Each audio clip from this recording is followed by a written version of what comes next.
Ya, data terbaru jumlah kasus gangguan ginjal akut progresif atipikal pada anak sebanyak 241 kasus di 22 provinsi dengan 133 kematian atau 55% dari jumlah kasus. Terkait dengan fakta ini, Yayasan Lembaga Konsumen Indonesia soroti lengahnya peran BPOM dan meminta tindakan lebih tegas dari pemerintah. Gangguan ginjal akut atipikal telah merenggut korban jiwa 133 anak di Indonesia.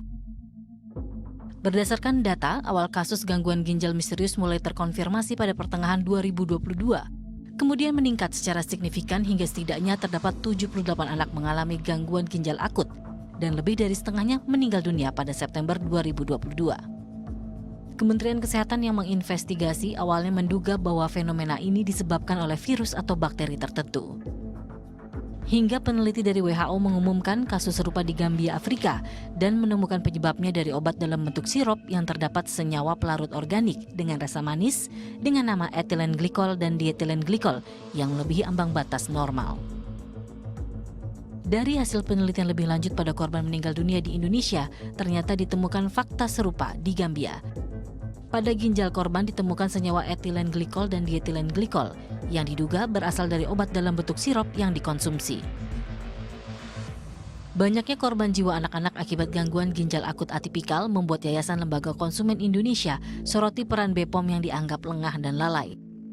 Ya, memang ini kan satu zat yang memang dibolehkan asal tidak melebihi batas. Nah, kasus terakhir ini yang kemudian ditemukan adanya kandungan etilen tersebut yang terbukti melebihi batas aman atau ambang batas yang ditentukan. Nah, ini yang saya kira juga bisa kita katakan Badan POM kecolongan, dalam arti kenapa tidak melakukan sampling sejak dulu. YLKI juga menyerukan agar produsen obat-obat yang mengandung etilen glikol dan dietilen glikol agar dikenai sanksi pidana. Meminta pemerintah untuk tegas tersebut, ya, jangan ada pertimbangan soal ekonomi misalnya, ya, nanti produsennya bla bla bla, itu tidak boleh, karena ini harus utama dan pertama pelindungan kepada masyarakat, ya. Kalau memang itu penyebabnya itu ya harus diumumkan, walaupun mungkin ada kerugian ekonomi, ya resiko. Sebelumnya pada Kamis sore lewat laman web dan sosial media resminya, Badan Pengawas Obat dan Makanan RI merilis 5 jenis obat dalam bentuk sirup yang mengandung etilen glikol dan dietilen glikol melebihi ambang batas normal.